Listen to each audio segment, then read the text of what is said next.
He streamed daily, played games, joked with fans, but one night, while thousands watched, they heard a scream. A few seconds later, silence. What they didn't know was, they had just witnessed a murder.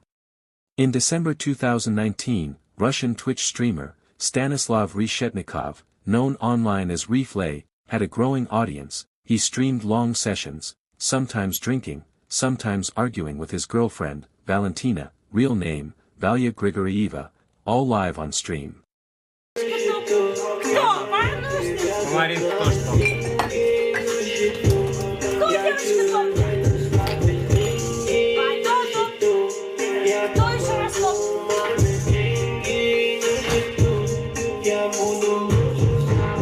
His fans loved the chaos. The comments were often toxic. They would donate money to see him humiliate her. One night, someone paid him $1,000 to lock her outside in the freezing cold. It was -4 degrees Celsius 24 degrees Fahrenheit outside, and Reeflay, so obsessed with his stream, really did it. Valentina, barefoot, dressed in only her underwear, begged to come inside. Stanislav laughed, mocked her, called her names. He finally let her in, but by then, she was unconscious. What happened next was streamed live. He dragged her lifeless body into view, told his audience, "She's dead, I think she's dead."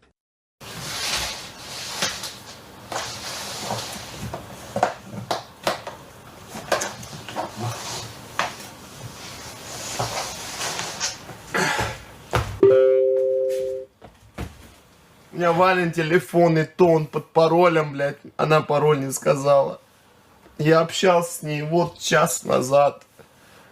Valentina's body was lying on a couch, lifeless, cold, and partially exposed to the stream's camera. Reeflay, still recording, told viewers she had just passed out, but when paramedics examined her, they confirmed the truth. Valentina was dead, from hypothermia. Мертвая?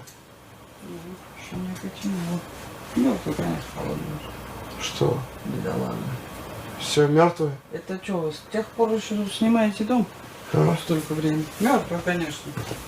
Мертвая? Да. He was arrested on the spot, live on camera. Russian authorities launched an immediate investigation. During questioning, Stanislav admitted to forcing her outside for over an hour in near-freezing temperatures after a fan donated money. Daring him to do it, the live stream had continued the entire time.